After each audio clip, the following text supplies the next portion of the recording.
Sir जैसे भी आपने बताया कि गाँठ हो जाना, जैसे कोई भी गाँठ है, शरीर के किसी भी पोर्शन में हो गई है, बट उसमें पेन नहीं है और उसको जब प्रेस करते हैं ना तो वो सॉफ्ट है, दबती है, लेकिन विदाउट पेन है, पेनलेस है। तो क्या ऐसी गाँठें हमारे शरीर में कैंसर का लक्षण हो सकती हैं? जी, बिल्कुल। असल में जो मांसपेशी से होने वाले कैंसर होते हैं, हुँ, वो पेनलेस होते हैं।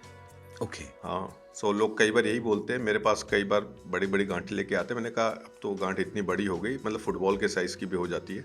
मैंने कहा, क्यों नहीं किया? तो वो बोलते हैं, हमें पेन नहीं था। हुँ, हुँ, सो ये समझना ज़रूरी है कि पेन एक लेट सिम्पटम होता है। जी, जब ट्यूमर आसपास नसों को पकड़ लेते हैं या हड्डी तोड़ने वाले होते हैं, तब जाके उसमें पेन होता है। तो पेनलेस स्वेलिंग भी जो बढ़ रही है, उसको नज़रअंदाज नहीं करना चाहिए। सर जैसे कोई पेशेंट है और डायग्नोस में पता चला है कि उसको बोन कैंसर है या कोई भी कैंसर है, तो उसके ट्रीटमेंट की जो जर्नी है प्राइमरी स्टेज पर, तो वो उस जर्नी की शुरुआत कैसे होती है? जी, देखिए, मैंने बताया सबसे पहले लक्षण होते हैं। जी। तो अगर कभी लगे कि कुछ लक्षण ऐसे आ रहे हैं, मुझे कहीं पे कोई गांठ है जो बढ़ रही है या दर्द बना हुआ है या अचानक हड्डी टूट गई, हुँ, हुँ। तो हमेशा जा कर के किसी अच्छे स्पेशलिस्ट ऑर्थोपेडिक सर्जन से दिखाएं। हुँ, वो एक इवैल्यूएशन होता है और बेसिक इवैल्यूएशन होता है एक सिंपल एक्सरे। सो एक्सरे से हमें अंदर की हड्डी और बाकी चीज़ों के बारे में पता चलता है। यदि उसमें शंका होती है कि हड्डी अंदर से किसी कारणवश खोखली हो रही है, अंदर कोई बीमारी है जो इसको तोड़ रही है या कमज़ोर कर रही है, तब हम उससे फर्दर इवैल्यूएशन करते हैं विथ स्कैनिंग, जिसमें एमआरआई हो गया या सीटी स्कैन हो गया। ये हमें एक पिक्चर दिखाता है अंदर तक, हड्डी के अंदर क्या चल रहा है। अब इसमें हो सकता है इन्फेक्शन भी हो, जैसे मैंने बताया, हो सकता है कोई विटामिन डेफिशिएंसी की कमी से है, हार्मोनल इम्बैलेंस के कारण भी हो सकता है, कई कारण हो सकते हैं। बट अगर कुछ कैंसरस जैसा दिखता है या कोई ट्यूमर जैसा दिखता है, तो हम फिर उसकी बायोप्सी करते हैं। बायोप्सी करके वो टुकड़ा जांच के लिए जाता है और इस तरीके से हम लोग डायग्नोसिस बैठाते हैं।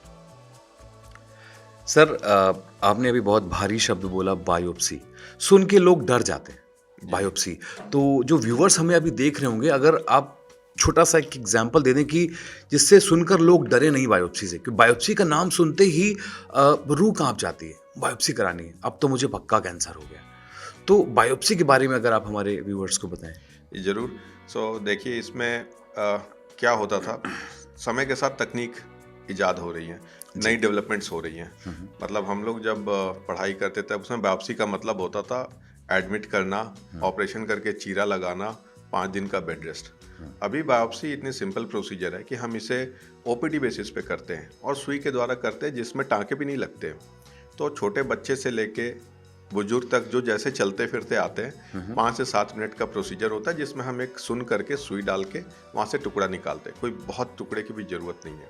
तो बायोप्सी एक बहुत ही सिंपल प्रोसीजर है, जिसको कि हम आउट पेशेंट डिपार्टमेंट में, मतलब ओपीडी बेसिस पे ही करके वापस भेज सकते हैं। इसमें कोई इतना दर्द भी नहीं होता है, कहीं पे टाँके भी नहीं लगते हैं कई बार, और उससे हमें जो टिश्यू आवश्यक है जाँच के लिए, वो टिश्यू हमें मिल जाती है। ओके। मतलब कोई ऐसा खतरा नहीं है, बिल्कुल लोगों नहीं। के मन में फिज़ूल ही भय बैठा हुआ है। बहुत भ्रांति है बायोप्सी को लेकर के। जी। तो मुझसे अधिकतर लोग, मैं कहूँगा 70% जो मेरे पेशेंट्स आते हैं, जैसे ही मैं उनको बोलता हूँ कि हमें बायोप्सी लेना है, हुँ, हुँ। तो वो पहले ही कहते हैं कि सर, हमने सुना है कि बायोप्सी करने से तो बीमारी बढ़ जाती है। किसी ने कहा कि हमें बायोप्सी करी और उसके बाद वो साइज़ उसका बढ़ने लगा। हुँ, हुँ। तो मैं उनको बहुत सिंपल तरीके से बताता हूँ, अभी आप यहाँ तक आए, यहाँ पे आपकी गाँठ मान लीजिए 5 सेंटीमीटर तक पहुँच गई है। हुँ, हुँ। अगर हम बायोप्सी नहीं करेंगे तो ये गाँठ क्या बढ़ेगी नहीं? गांठ फिर भी बढ़ेगी। वो ट्यूमर का एक डबलिंग टाइम होता है, मतलब एक सेल से 2 सेल्स डिवाइड होने में मान लीजिए 5 दिन लगते हैं, हुँ, हुँ। और वो अभी हो सकता है 6 महीने में वो 5 सेंटीमीटर का ट्यूमर बन गया। मगर अब जब उसको 10 सेंटीमीटर बनना होगा तो उसको और 6 महीने नहीं लगेंगे, वो अगले 5 दिन में 10 सेंटीमीटर का बन ही जाएगा, चाहे आप बायोप्सी करें या ना करें। ये तो एक बात हो गई कि ये ट्यूमर है, ये बढ़ता रहेगा, आप बायोप्सी करें या ना करें। मगर दूसरी चीज़ मैं समझाता हूँ कि ये बहुत बहुत ज़रूरी है कि जो बायोप्सी है हुँ, हुँ। वो ट्रेंड स्पेशलिस्ट करें। जो लोग इसमें ट्रेंड नहीं है, वो अगर बायोप्सी करते हैं, तो डेफिनेटली अगर गलत जगह से बायोप्सी की जाए, गलत तरीके से छेड़ा जाए, तब वो जो उसके कीटाणु हैं वो उस जगह से निकल के दूसरी जगह पे जा सकते हैं। तो सही स्पेशलिस्ट से बायोप्सी करवाना बहुत ज़रूरी है। और ये भ्रांति है कि बायोप्सी करने से बीमारी बढ़ती है, बीमारी नहीं बढ़ती है।